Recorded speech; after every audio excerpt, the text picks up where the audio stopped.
Gloire à Dieu. C'est un immense privilège pour moi ce matin d'apporter la parole de Dieu. Et ça fait déjà un certain temps, j'ai été accablé par une période de maladie. Après ça, il y avait des horaires qui étaient déjà en place qu'on ne voulait pas bouger. Ça fait en sorte que ça fait quand même plusieurs semaines que je n'ai pas apporté la parole.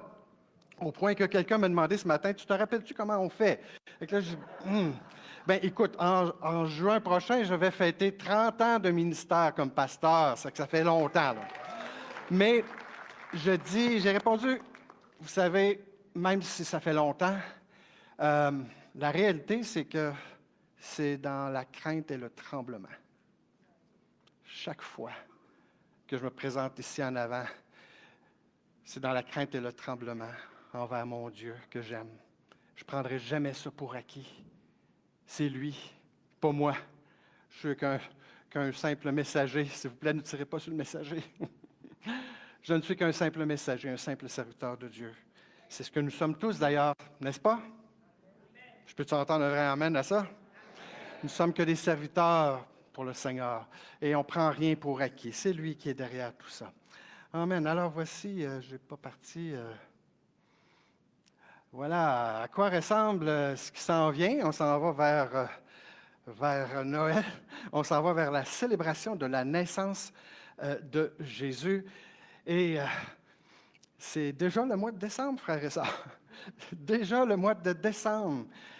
Et avec la neige qui est déjà tombée, on ne se pose pas la question si on va avoir un Noël blanc. Nous avons déjà un avant-Noël blanc.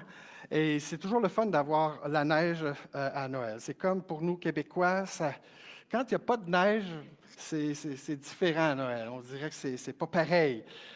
J'ai été plusieurs années en Amérique du Sud, au Venezuela, puis on arrivait à Noël, puis je me disais, tabarouette, il n'y a pas de neige ici. Il n'y a vraiment, mais vraiment pas de neige ici. C'était difficile même que 2 saisons. Nous, on a 4 saisons. Ça fait qu'on dirait qu'il y a un début puis il y a une fin de saison quand même 4 fois par année. C'est comme assez rapide, hein? Je veux dire, là, oui, l'hiver est officiellement pas encore commencé, frères et sœurs. On est encore dans l'automne. Mais c'est comme si, là, on sait que, bon, il y a un début, puis là, ça s'en vient, il va y avoir la fin. Quand même, là, juste 3 mois, là, ça va se terminer.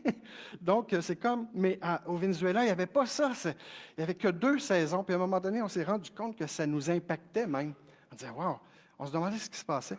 Mais c'est un facteur qui... Alors, le message que le Seigneur a mis sur mon cœur aujourd'hui devrait nous mettre dans cette ambiance, dans cette ambiance de préparation pour arriver au 24 décembre, au soir, ou au 25 décembre pour certaines autres personnes qui aiment mieux le 25. Mais de toute façon, Jésus n'est pas né le 25 décembre nécessairement. Mais c'est la date qu'on s'est donnée collectivement au Canada, en Amérique du Nord, puis un peu partout dans le monde, pour célébrer la naissance de Jésus. Donc, je me suis dit, quel message, Seigneur, veux-tu qu'on apporte dans cette optique pour nous préparer? Après tout, c'est la fête de Jésus, c'est le moment de l'année où on s'arrête pour souligner sa naissance. Alors, sous la vigne et le figuier est le titre de ce message. Une expression qui était bien connue par les Juifs, une expression hébraïque qui était surtout utilisée lors des fêtes ou lorsqu'il y avait quelque chose de nouveau qui arrivait. Donc, l'expression symbolise la paix, la sécurité, la bonne nouvelle, c'est la prospérité. Alors, elle était souvent utilisée dans un contexte où il y avait quelque chose de nouveau à fêter. Par exemple, quand on faisait l'annonce que Madame était tombée enceinte, on avait l'expression « allons sous la vigne et le figuier », parce que c'était un moment, un endroit où on se réjouissait, un moment pour souligner quelque chose de nouveau.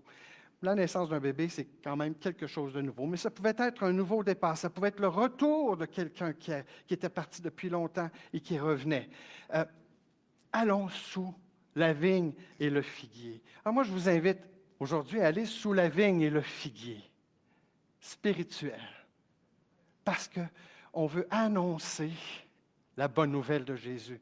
Oui, dans cette prophétie que nous allons lire dans quelques instants, c'était une prophétie à venir.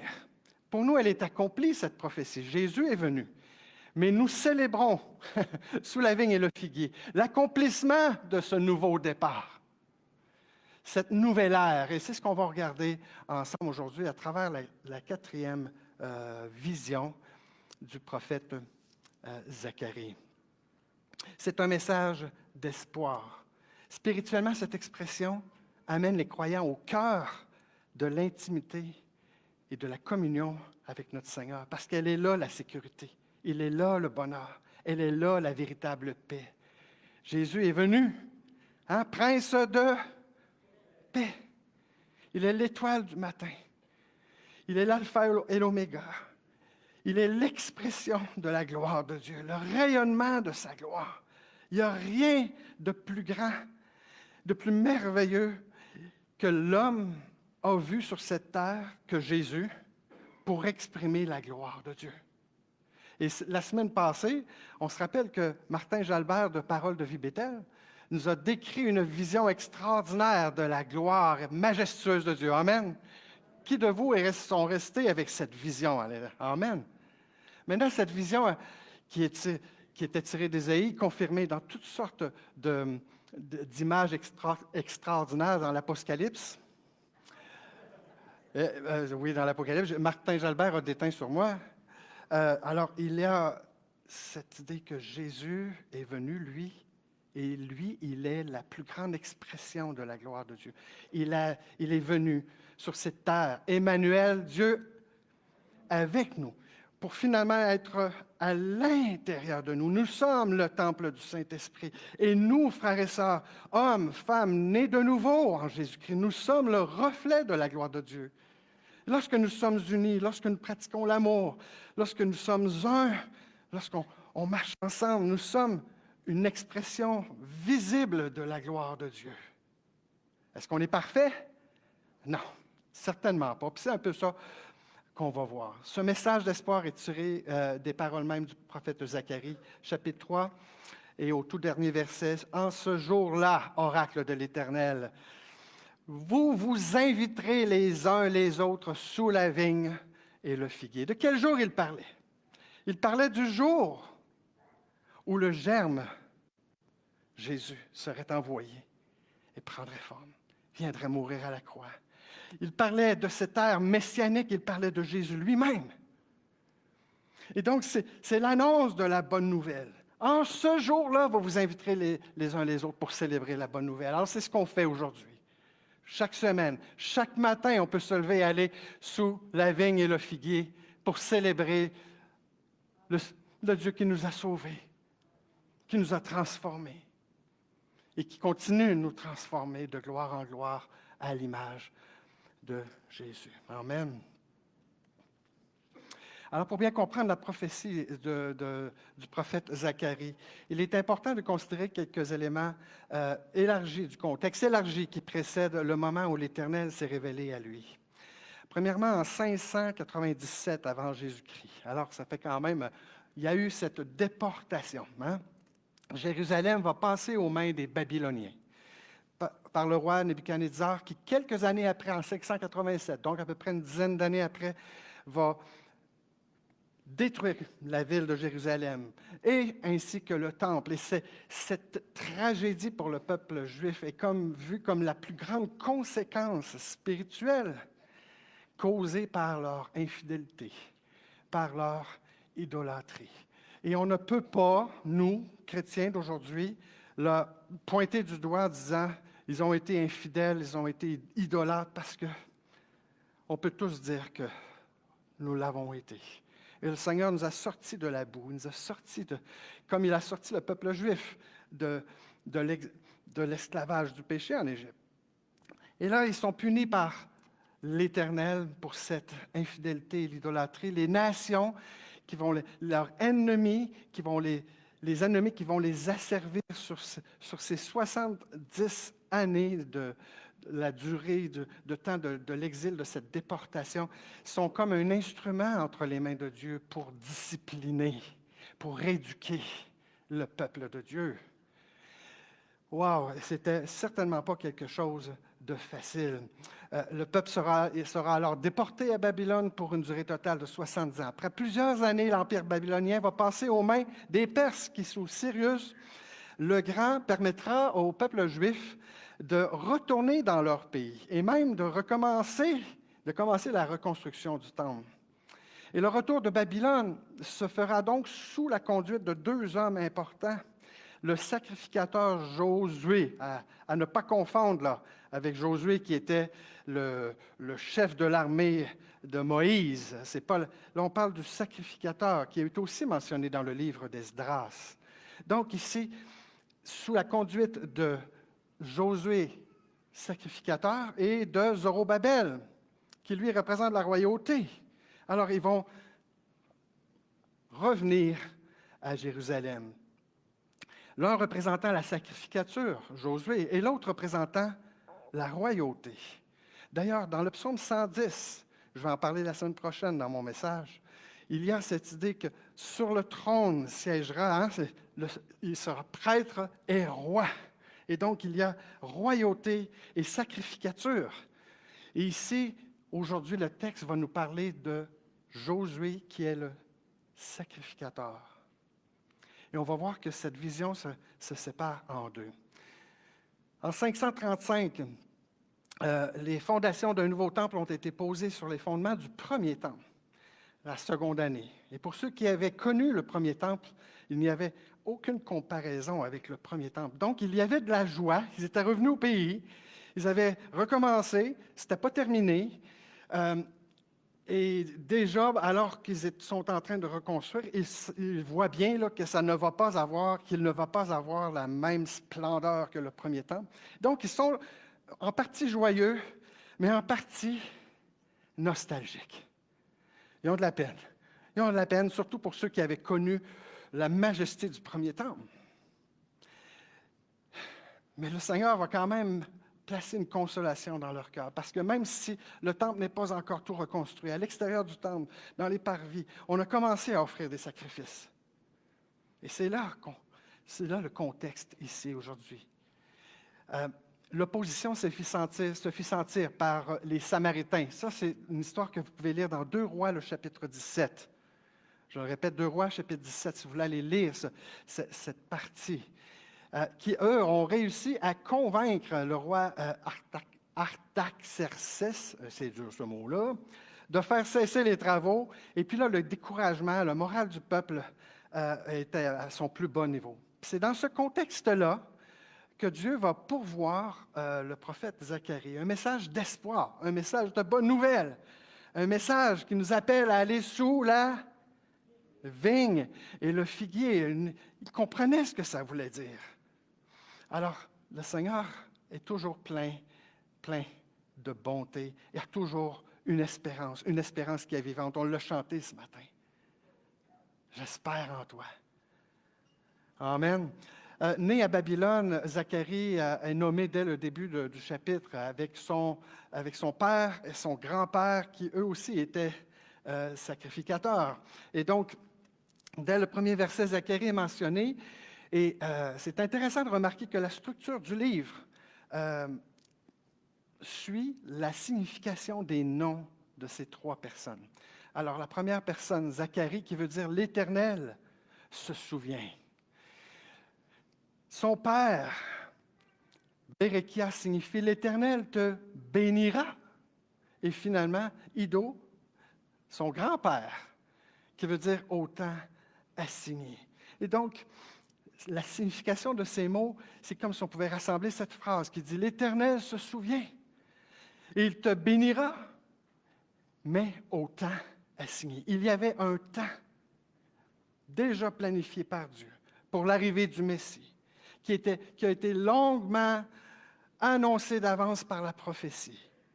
Et dans Zacharie, il y a beaucoup de références à Jésus. Directement, vous allez pouvoir les reconnaître tantôt. Donc, Zacharie annonce le Messie, annonce la bonne nouvelle d'un Messie qui va faire quelque chose de nouveau, qui va implanter quelque chose, étant lui-même appelé le germe. Alors voilà le contexte. L'Éternel se souvient, il te bénira, mais en son temps, au temps voulu par Dieu, au temps assigné par Dieu, en ce jour-là, vous vous inviterez les uns les autres sous le figuier. Et juste pour terminer, avant de rentrer dans la lecture biblique, le chapitre 1 et le chapitre 2 commencent par un appel puissant de Dieu à se souvenir des fautes du passé. Il rappelle au peuple, rappelez-vous les prophètes qui vous ont annoncé ces choses d'avance. On n'a pas voulu les écouter. Et donc, c'est un appel à se souvenir, comme le nom de Zacharie veut dire. Et là, il va arriver avec toute la bénédiction, avec des promesses. Il va susciter l'espoir dans la vie de ce peuple, de sorte que, à la fin, si tu acceptes cet espoir, tu es plein d'espérance, une espérance qui est vivante. Alors, on y trouve les 3 premières visions de Zacharie qui résument ce qui s'est déroulé dans le passé. C'est pour ça que je commence à la 4e vision. Alors, dans les 2 premiers chapitres, il y a les 3 premières visions dans lesquelles ça résume les choses du passé et qui expliquent les causes extérieures qui les ont amenés dans cet état-là d'asservissement. C'était des causes extérieures. D'ailleurs, les 2 premières prophéties se déroulent à l'extérieur de Jérusalem, dans les plaines de Jérusalem. Mais à partir de la 3e prophétie, on entre dans Jérusalem avec la vision sur le cordeau pour mesurer la ville.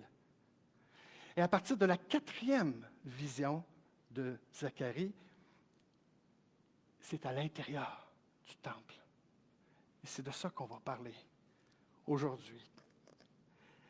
Donc, ces visions font référence à l'œuvre merveilleuse de Jésus, lui qui va introduire la nouvelle naissance, qui va introduire la nouvelle alliance dans la grâce. Alors, au chapitre 3, c'est la 4e vision du prophète qui nous rappelle la bonne nouvelle de la délivrance d'Israël et la révélation de ce que Dieu veut faire dans le cœur. Parce que c'est dans le cœur que se passe le problème. Ce n'est peut-être pas que des sources extérieures. C'est ce qu'on va voir à travers cette vision ce matin. Alors, sans plus tarder, lecture du chapitre 3, c'est 10 versets. Il me fit voir Josué, le souverain sacrificateur, debout devant l'ange de l'Éternel et Satan, qui se tenait à sa droite pour l'accuser. Et l'Éternel dit à Satan, que l'Éternel te réprime, Satan, que l'Éternel te réprime, lui qui a choisi Jérusalem. N'est-ce pas là un tison arraché du feu? Or, Josué était couvert de vêtements sales. Il se tenait debout devant l'ange. C'est un peu mon image de ce matin avec les enfants. L'ange prenant la parole dit à ceux qui étaient devant lui, « ôtez-lui les vêtements sales. » Puis il dit à Josué, « Vois, je t'enlève ta faute et je te revêts d'habits précieux. Je dis qu'on mette sur sa tête un turban pur. » Ils lui mirent un turban pur sur sa tête et ils mirent les vêtements. L'ange de l'Éternel était là. L'ange de l'Éternel fit à Josué cette déclaration. Ainsi parle l'Éternel des armées. Si tu marches dans mes voies et si tu observes mes commandements, mes ordres, tu jugeras ma maison et tu garderas mes parvis. Je te donnerai libre accès parmi ceux qui sont ici. Écoute donc, Josué, souverain sacrificateur, toi et tes compagnons qui sont assis devant toi. Ah, ici, c'est différent qu'au début de la vision. Car ce sont des hommes qui serviront de signe. Voici, je ferai venir mon serviteur, dont le nom est le germe.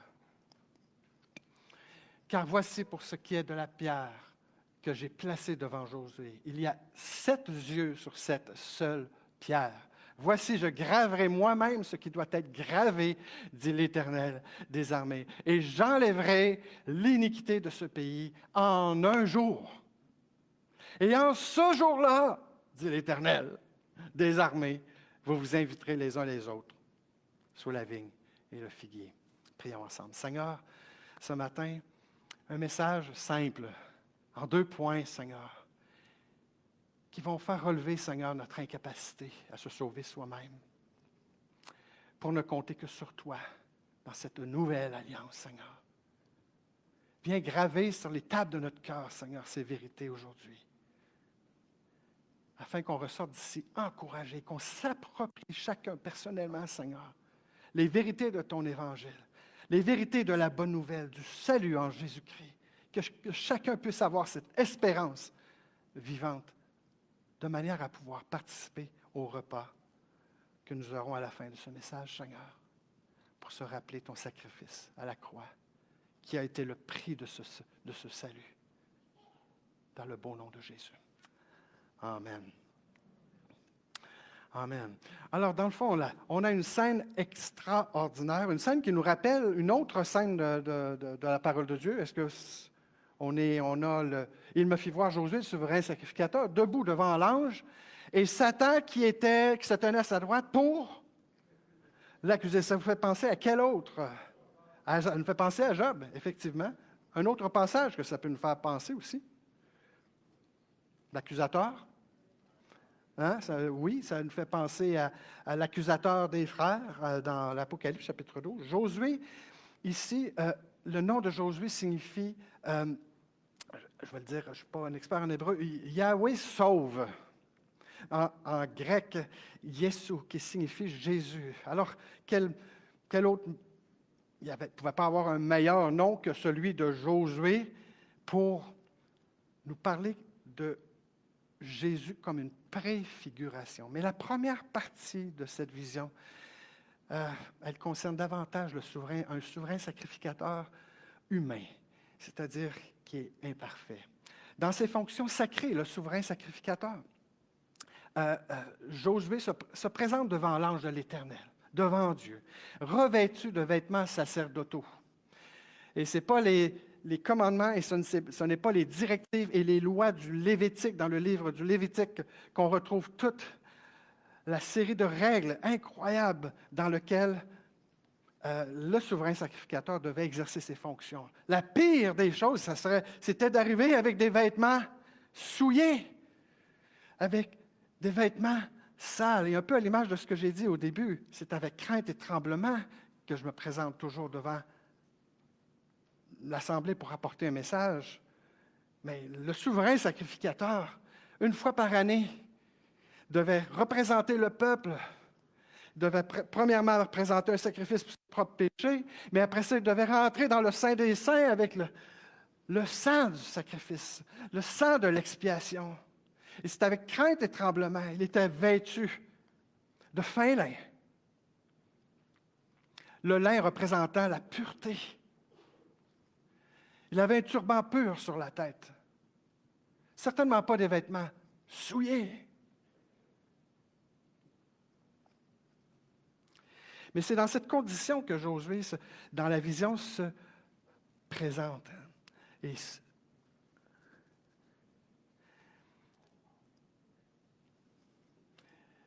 dans Lévitique, le chapitre 16, ça dit « Se revêtira d'une tunique sainte en lin. » Notre Dieu, 3 fois saint, saint, saint est le Seigneur. La sainteté convient à la maison de Dieu. Et donc, Josué qui arrive avec des vêtements sales, avec des habits précieux, mais souillés, n'est certainement pas la représentation qu'on doit s'attendre d'un souverain sacrificateur. Et dans la vision, Satan est là à ses côtés et il est là pour l'accuser. Il est l'accusateur des frères. Et pour nous encore aujourd'hui, l'ennemi prend plaisir à nous accuser. Je vais revenir plus tard sur ça. Parce qu'un coup qu'on est lavé par le sang de Jésus, quand même, il dirait tous mes défauts, quand même, il citerait chaque péché de ma vie. Le Seigneur me voit désormais à travers mon nouveau vêtement, le vêtement de Christ. Mais premièrement, parlons de cette première partie. Il a toutes les raisons d'accuser. Vous savez pourquoi? Parce que Josué, même sur le plan individuel, il est fautif. Il est cité dans Esdras comme ayant, en tant que père, qui a eu des enfants qui sont aussi dans la sacrificature, mais qui ont marié des femmes étrangères. Ça fait un grand problème. Vous irez voir dans le livre d'Esdras. Alors, sur le plan humain, de ne pas avoir amené ses fils à respecter les bases de la loi pour lesquelles ils étaient établis en fonction. Il est répréhensible autant sur le plan humain que en tant que Père que sur le plan de sa fonction en tant que sacrificateur. C'est pour ça qu'il est représenté dans cette vision comme avec des vêtements souillés. Il est l'image du pécheur, de l'humain qui a été contaminé par le péché. Et nous portons tous à la naissance ce vêtement taché par le péché que nous avons hérité des premiers parents dans le Jardin d'Éden. Et donc, dans cette vision, ça prend quelque chose, ça prend un miracle, parce que la loi prévoyait quoi? Quand il entrait dans le Saint des Saints, saviez-vous qu'il y avait une corde qu'on attachait à son pied? On mettait des clochettes aussi, parce que tant que les clochettes bougeaient, on savait qu'il était encore vivant. Parce que qui peut résister devant la sainteté de l'Éternel? Nous qui sommes impurs, imparfaits, contaminés par le péché, tout sacrificateur humain, même le souverain sacrificateur, le chef des chefs, il rentrait dans ce lieu avec crainte et tremblement. Et puis là, si on n'entendait plus les clochettes, vous savez ce qui se passait? Bien là, on avait la corde, parce que personne ne voulait rentrer. Alors on avait la corde et là, on tirait et on le ramenait. Parce qu'il était décédé devant la sainteté de Dieu. C'est quelque chose de sérieux. Cette vision qu'on a reçue de Dieu la semaine passée par Martin doit nous amener, nous, devant le Père. Doit nous amener nous garder dans l'humilité, se présenter devant Dieu. Et c'est un peu comme ça qu'il se présente. Il ne dit aucun mot, ce Josué. Il est devant Dieu. Il est accusé par notre ennemi juré. De toute façon, la loi de l'Éternel a été donnée pour amplifier la faute face au péché. Plus il y a de lois, plus c'est facile de pécher, plus c'est facile de se tromper, plus c'est facile de désobéir, plus il y a de règlements. Alors, l'Ancien Testament, et si vous voulez vivre sous cette ancienne alliance, et que vous croyez que vous pouvez vous justifier par vos propres œuvres, vous allez juger selon la loi. C'est pas possible, c'est impossible. Alors la loi ne fait qu'amplifier la faute. Alors j'ai oublié de... On ne le voit pas, le diable est... en arrière, je ne le vois pas, mais je ne sais pas si vous voyez le diable qui est en arrière. Bon, c'est bien parfait, vous savez, les petites images. Mais la loi est intervenue afin que la faute soit amplifiée. Mais là où le péché a abondé, la grâce a surabondé. De la sorte, comme le péché a régné avec la mort, ainsi la grâce a régné règne par la justice pour la vie éternelle, par Jésus-Christ, notre Seigneur. Coupable. Alors, devant Dieu, le sacrificateur était coupable. La vision, elle est juste. L'ennemi avait le droit, et certainement que si on était devant le tribunal de Dieu, j'imagine que Satan avait des arguments de poids. Il ne se serait pas présenté là sans argument. Coupable. C'est d'ailleurs ce que j'ai dit moi aussi cet été. J'ai plaidé coupable à quelque chose. Il faut que je fasse une confession.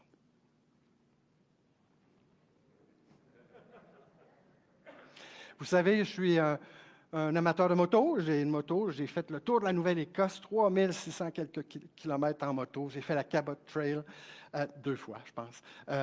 Et puis, vous savez quoi? Je n'ai pas eu de ticket. Non, détrompez-vous. C'est en revenant de mes vacances. Je reviens, je suis à la maison et je reviens à mon premier jour de retour de vacances ici. Donc, ce n'est pas tellement loin, 5 kilomètres. J'ai fait 3600 quelques kilomètres sans avoir de quoi que ce soit. Et là, je fais 5 kilomètres. Et puis là, je me rappelle, je suis au coin de Chauveau et puis de Lormière. Et puis, quand il faisait beau, je viens travailler en moto le matin, en Bermuda, il faisait beau, il faisait chaud. Là, tout était parfait. Puis bien souvent, ce que je vais faire un petit détour. Bien, pas jusqu'à cette île, là, mais je vais faire un petit détour pour profiter c'est un moment de détente pour moi. C'est comme si je décroche complètement. Alors, faire ce cours, je décide de continuer mon chemin sur Lormière au lieu de tourner puis là, de revenir par le parc industriel.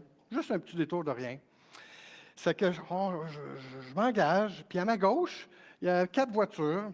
Puis là, en s'en allant, je suis là pas mal en train de en espagnol, on dit disfrutar, je n'ai pas le mot. Profiter du moment. Et puis là, tout d'un coup, je vois un camion avec des cônes oranges à peu près 150 mètres. Là, je dis, oh! Puis là, je regarde, mais il y avait 4 voitures. Puis là, bon, ce que j'aurais dû faire, c'est ralentir, attendre que les 4 voitures passent, puis là, me mettre en arrêt d'eux autres, puis continuer. Mais là, le réflexe, là, je regardais à côté, puis j'ai vu que j'avais le temps. J'ai juste donné un petit coup. Hey, ça va vite, là, en moto. Un petit coup de gaz. Puis là, je suis monté de 50 à 72. Mais là, c'est graduel, là. C'est graduel, instant, là. Et puis, dans ce moment-là, ben là, tout d'un coup, je vois un beau radar. Et puis, je n'étais pas le seul, d'ailleurs. On est 2, 3 voitures en arrière de moi. On s'est tous fait arrêter. Et là, il y a un policier en moto qui m'attendait sur le terrain. Puis là, là je débarque de la moto. Puis ce que je dis en débarquant, je dis coupable, coupable, coupable. Je n'ai pas dit 3 fois 5, 5, 5, là. C'était coupable, coupable, coupable. Là, il part à rire. Il dit, c'est-tu plate, hein, Dick? Il dit, hey, le gars, il arrive ça, en moto, en Bermuda, il fait beau, puis moi, je m'en viens gâcher ça. Tu parles si c'est plate. Fait que là, il dit, bon, ben, tu me sortiras tes papiers. Puis là, ben, je commence à sortir mes papiers, puis il commence à faire ça. Puis là, il me dit, bon, il dit, t'as-tu roulé pas mal cet été? Puis là, on commence à jaser. Il y a une moto lui aussi. Puis il est super fin, vraiment. Ça m'enlève le fardeau. Il est vraiment fin. Il n'est pas là en train de me juger. Là. Il est vraiment fin. Et là, il me dit, t'en allais où comme ça? Ben là, je m'en allais travailler. Il dit, ah, OK. Puis tu travailles pas loin? Je dis, non, je travaille sur Chauveau. Sur Chauveau. Mais tu t'en allais pas dans la bonne direction? Non, je voulais en profiter, tout ça. Puis il dit, ah, OK. Puis tu travailles, tu fais quoi?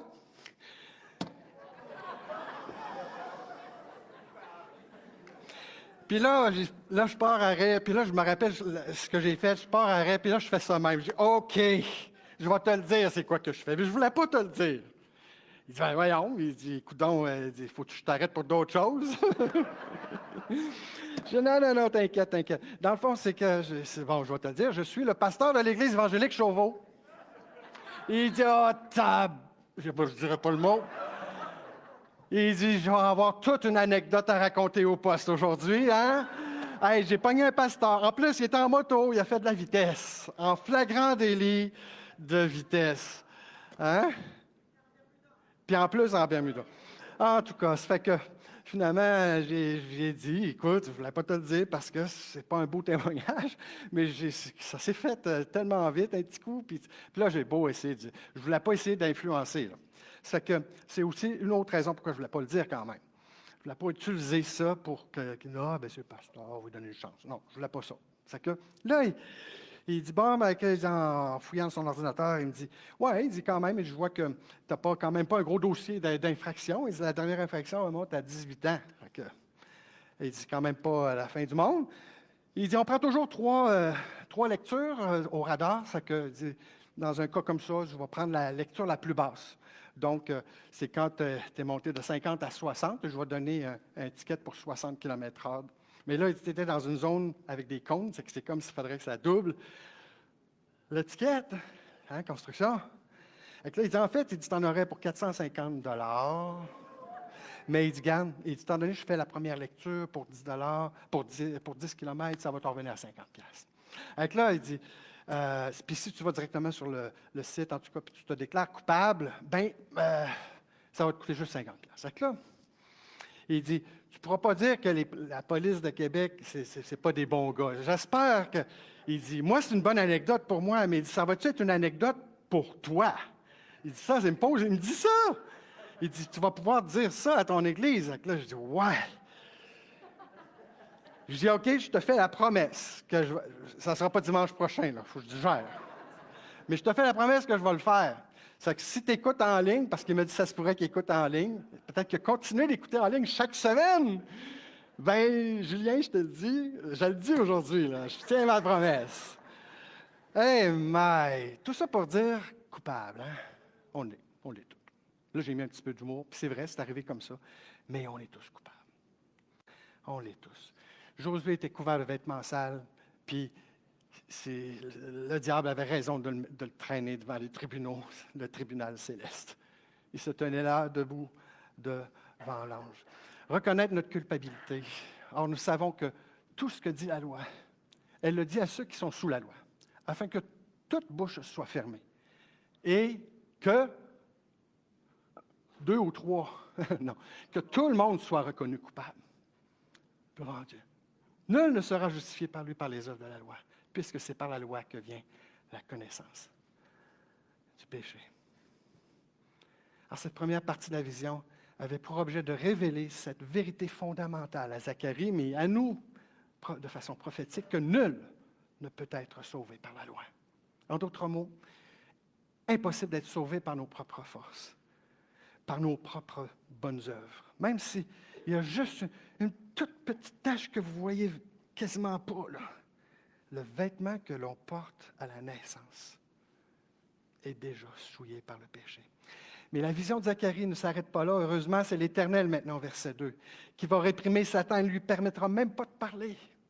Il va même, on ne voit pas d'accusation, on n'entend pas ce qu'il a à dire. Il le réprime dès le début, en spécifiant qu'il a porté son choix sur Jérusalem. Il a porté son choix sur toi qui écoutes aujourd'hui.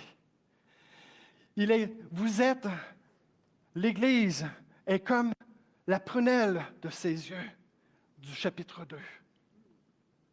Nous sommes le tison arraché du feu, du premier verset. Israël était ce tison arraché du feu. Dieu n'a pas permis qu'il soit anéanti au complet, là. Un reste est resté, est demeuré. Et c'est ce reste que le Seigneur appelle. Oui, l'Éternel n'éteint pas le lumignon qui fume. Il chérit ses enfants. Il chérit. Il ne veut pas que le méchant meure, il veut qu'il change de voie. C'est la grâce de Dieu. C'est ce qui nous introduit à la grâce. Ôtez-lui les vêtements sales.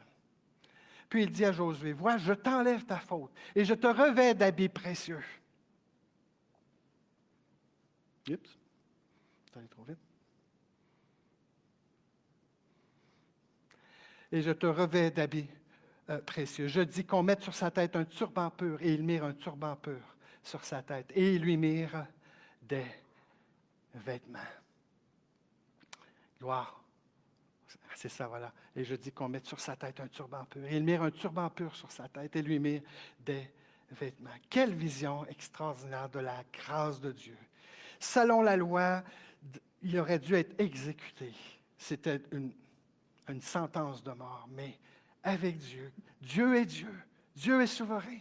Il est plein de grâce, plein de bonté. Quelle vision extraordinaire qui révèle l'étendue de sa grâce, l'immensité de son amour et la grandeur de sa bonté. Voilà la grâce qui efface les preuves de l'accusation. Ôtez-lui ses vêtements, comme j'ai ôté ce vêtement. Il ne fait pas nettoyer la tâche. Il n'envoie pas ça chez le nettoyeur. Il enlève le vêtement. Qu'on jette ça. Merci Seigneur, je ne le reporterai plus jamais. Là, j'ai été humilié ce matin.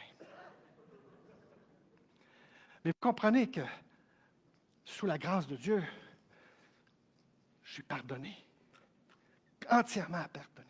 Libéré, on a enlevé les traces de l'accusation. Voilà la grâce qui libère du poids de la culpabilité quand il dit ceci. Ôtez-lui les vêtements. Puis il dit à José, voici, je t'enlève ta faute. Ça, c'est le poids. C'est le poids de la culpabilité. Quels sont ceux de vous qui, parfois, même en étant chrétiens, même en étant dans cette nouvelle alliance, en étant sous la grâce de Dieu, vous vous sentez coupable pour des péchés que vous commettez encore aujourd'hui? Combien d'entre vous? Ah bien, on est au moins 5-6, là. Moi, je lève ma main. Oui, ça arrive. Puis à chaque fois que je fais ça, à chaque fois que je dis « Oh Seigneur, non, puis là, je me sens coupable, puis que c'est comme si j'enlevais ce vêtement-là, puis que je mettais l'autre. C'est comme si j'oubliais que le Seigneur m'a donné de nouveaux vêtements, puis que Dieu me voit désormais dans la grâce à travers Jésus. Je porte le vêtement de Christ. On va aller voir des versets qui vont le dire. Le Seigneur, il te dit aujourd'hui, voici ma grâce. Si tu as accepté mon sacrifice à la croix, ça c'est Jésus, là. Si tu acceptes le sacrifice de Jésus à la croix. Son sang versé pour toi. Son corps qui a été brisé pour toi. C'est une vie nouvelle. Il est le germe. Il est un nouveau. C'est une nouvelle naissance. Allons sous la vigne et le figuier. Ne restez pas dans la culpabilité. Si vous commettez un péché, vous vous en rendez compte. Vous demandez pardon au Seigneur. Vous vous relevez et vous marchez la tête haute parce que le Seigneur ne veut pas juste, il ne fait pas juste ôter le vêtement, il ne fait pas juste enlever la culpabilité, mais il dit, je te revêts d'habits précieux. Il te redonne la dignité. La dignité que l'ennemi est venu voler. Il est venu voler, et c'est ce qui est l'accusateur des frères est décrit par Jésus comme le voleur ne vient que pour tuer, détruire, et voler, tuer, détruire. Mais le bon berger est venu pour donner sa vie. Le bon berger construit, édifie. Il te redonne cette dignité qui a été perdue. Nous étions nus. Après la chute, Adam et Ève se sont tant bien que mal organisés pour essayer de se faire des petits vêtements pour cacher leur nudité avec des feuilles de figuier, hein? C'est comme si ça m'échappait. C'est intéressant, hein? Le titre. En Christ, le Seigneur vient couvrir notre nudité spirituelle. Il a tout accompli. Il est le second Adam. C'est ce qui est écrit dans la parole de Dieu. Voici la grâce qui restaure la dignité. La grâce qui replace en fonction. On lui a mis un turban pur. Dans le fond, ça veut dire tu peux reprendre tes fonctions. Oh, quelle grâce! Mais je ne mérite pas ça, Seigneur. Personne ne mérite ça. Si, ne serait-ce qu'à une seule fraction de seconde, on pensait qu'on pouvait le mériter, on se remet sous la loi. On ne mérite rien. C'est le Seigneur, cette prophétie de Zacharie pointe vers Jésus. Comme mets-tu sa tête un turban pur. Et là, voici la nouvelle image dans laquelle il est replacé. L'ennemi n'est plus là. Il est remis. On lui a donné de nouveaux habits. Voilà la grâce qui libère, qui efface les preuves de l'accusation et qui libère du poids de la culpabilité. Voilà, c'est lui. Écoute donc, Josué, souverain sacrificateur, toi et tes compagnons qui sont assis devant toi, car ce sont des hommes qui serviront à ta place, qui serviront de signe. Voici, je ferai venir mon serviteur, le germe. Et là, je vais le dire assez rapidement. Je fais venir mon serviteur, le germe, symbole de renouveau, de justice. Le titre de germe symbolise la croissance, le renouveau et la croissance, comme une petite pousse qui promet la renaissance. Il est associé à l'accomplissement des promesses de Dieu concernant l'établissement de la nouvelle alliance. C'est Jésus, le germe, c'est lui qui a été envoyé. C'est le commencement d'une nouvelle ère, un nouveau jour, l'ère de la grâce, un règne de justice et de droiture, où chaque croyant revêtu de ces nouveaux habits spirituels en Jésus-Christ peuvent se présenter dans le Saint des Saints sans avoir peur. Plus besoin de l'attacher avec une petite corde de peur qu'on meurt. Le Seigneur a tout accompli. Nous avons un libre accès auprès du Père et pourtant, on se fait voler notre temps par des petits objets électroniques. Pourtant, on se fait voler si souvent par l'ennemi. Ne nous laissons pas voler. Prenons ce privilège, cet accès merveilleux que nous avons auprès du Père par Jésus-Christ. Le germe est vu aussi comme le descendant, le rejeton du roi David, attendu par plusieurs prophètes. Je vais juste citer Jérémie chapitre 23, Ésaïe chapitre 52. Et les prophéties concernant Jésus et l'ère messianique sont nombreuses dans le livre de Zacharie. Vous allez en reconnaître plusieurs. Emmanuel, j'habiterai au milieu de toi, au chapitre 2. Voici, je ferai venir mon serviteur, le germe dont on vient de parler. Voici, ton roi vient à toi, juste et victorieux. Il est humble et monté sur un ânon, le petit d'une ânesse. Alors ça pointe sur Jésus. Tout pointe sur Jésus. Ceux qui l'ont percé tourneront leur regard vers lui et le et pleureront amèrement sur lui. Ça parle de sa crucifixion, ça parle de sa naissance, ça parle de sa crucifixion, ça parle de cet état nouveau dans lequel il nous place lorsqu'on le reçoit dans notre cœur. Maintenant, dans notre marche avec le Seigneur, nous, on le sait qu'on est imparfait. Lui, il nous voit à travers Jésus. Mais je ne vais pas retourner là. Premièrement, il ne me fait pas bien. Il ne me fait pas bien, hein? Trop petit pour moi. Taché. Est-ce qu'on devrait revenir en arrière? Nous qui avons été sauvés, lavés, justifiés, nous sommes plus blancs que la neige.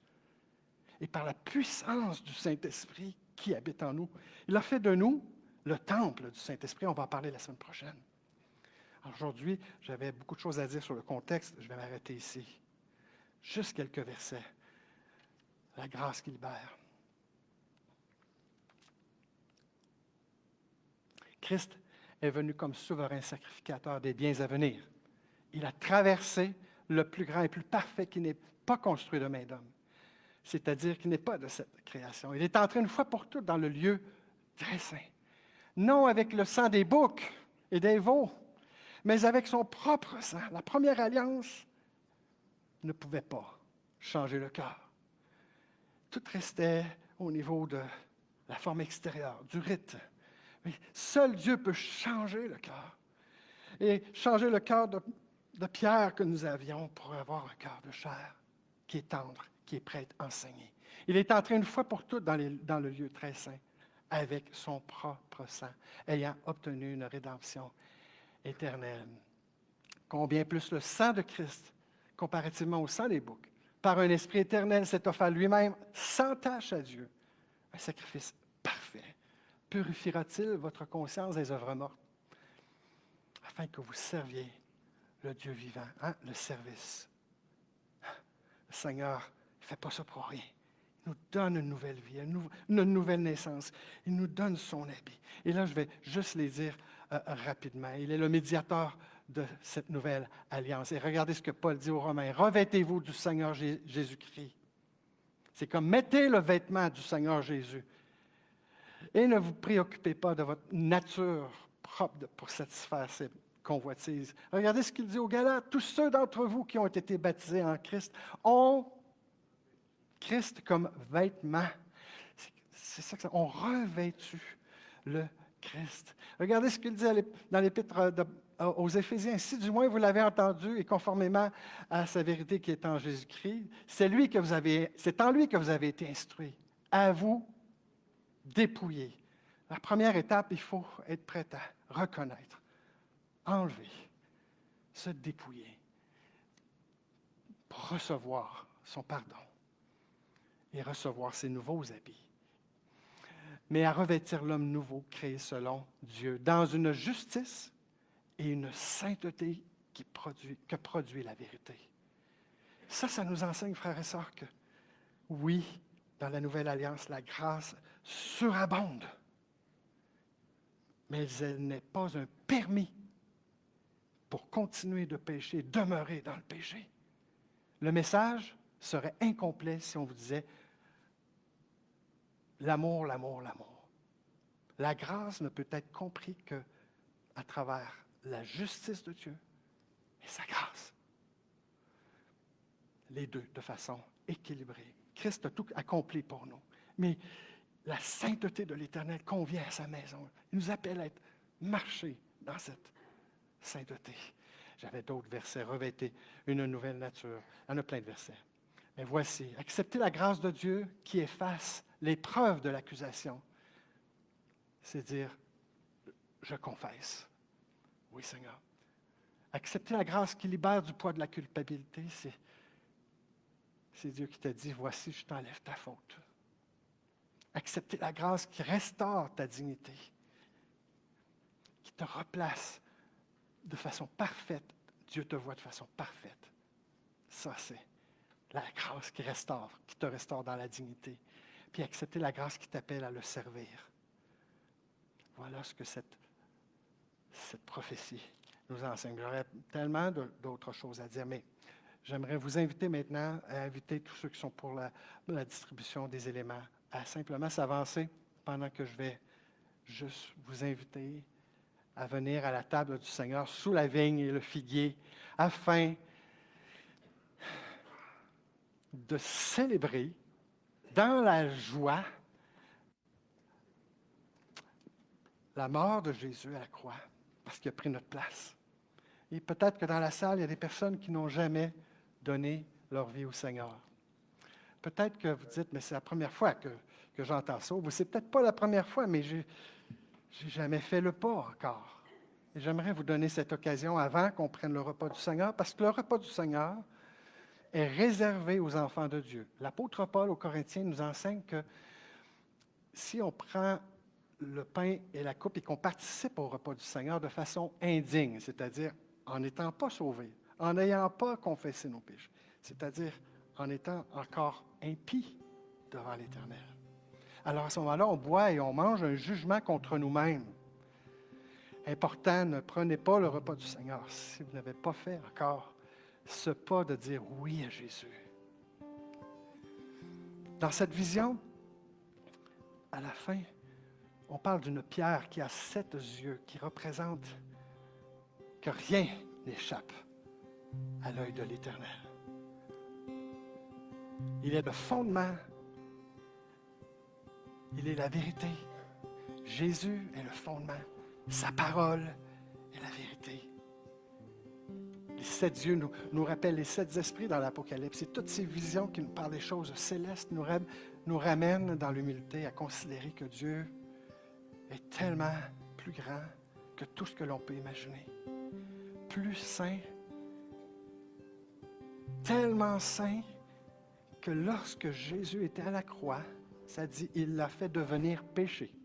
Corinthiens, il l'a fait devenir péché. Et le regard de Dieu s'est détourné de Jésus, de son propre Fils. Parce que Dieu, dans sa sainteté, dans sa grandeur, ne peut pas voir même le péché. Se détourne, ne regarde pas.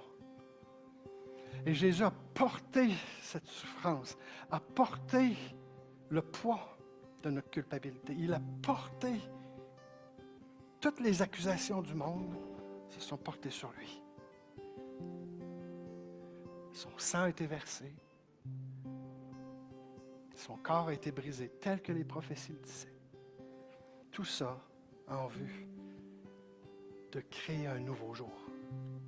Tout ça en vue de nous donner cette possibilité de dire, oui Seigneur, j'ai péché.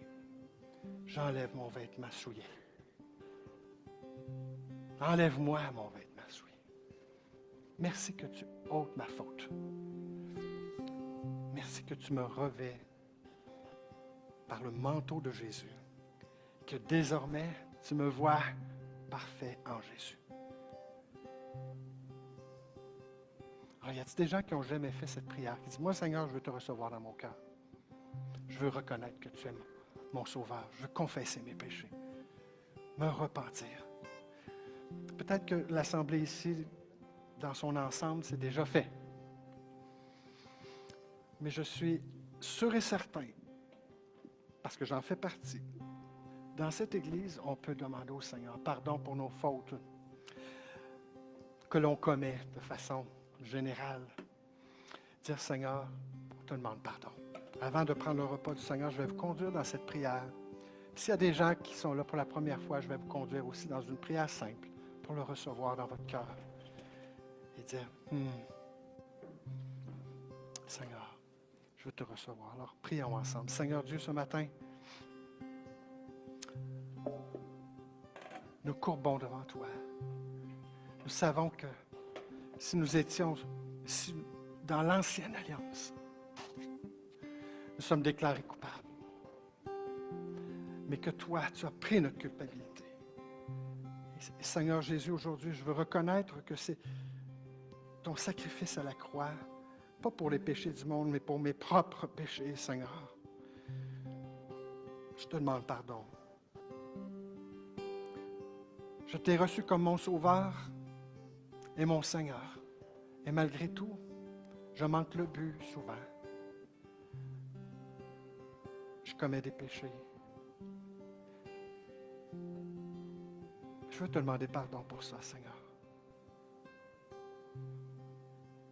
Nous sommes tous égaux, Seigneur. Mais ma prière aujourd'hui, c'est une prière de reconnaissance. Sous la vigne et le figuier, parce que tu as tout accompli. Et qu'en étant vêtu du vêtement de Jésus, tu me vois désormais apte. Tu me vois désormais pur, lavé, justifié. Tu places sur chacun de tes enfants un turban pur sur la tête. Tu fais participer chacun de tes enfants à la sacrificature, parce que c'est ce que tu avais prophétisé. Un royaume de sacrificateurs. Et c'est ce que tu fais de chacun de nous qui t'avons reçu. Alors aujourd'hui, avec le repas du Seigneur qui a été distribué,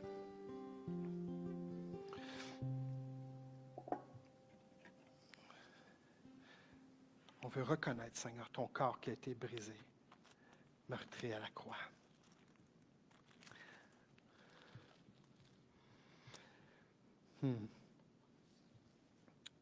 Car moi, j'ai reçu du Seigneur ce que je vous ai transmis. Le Seigneur Jésus, dans la nuit où il fut livré, prit du pain et après avoir rendu grâce, le rompit et dit, « Ceci est mon corps rompu, mon corps qui est pour vous. Faites ceci en mémoire de moi. » Alors, je vous invite, on va se lever ensemble.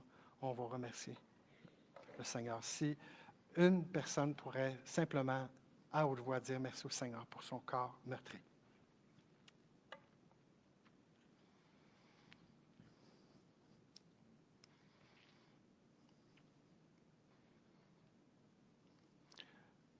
Est-ce que je peux demander à Yogan, s'il vous plaît, de prier pour le corps de Christ? Merci, Seigneur, pour son. Merci Seigneur. Toi qui étais sans faute, tu es descendu et tu as pris nos fautes, Seigneur, afin que nous puissions être tes enfants. Tu es monté sur cette croix et tu as donné ta vie. Et nous te rendons grâce pour cela. Amen. Amen. Prenons le pain ensemble. Merci, Seigneur, pour ton corps.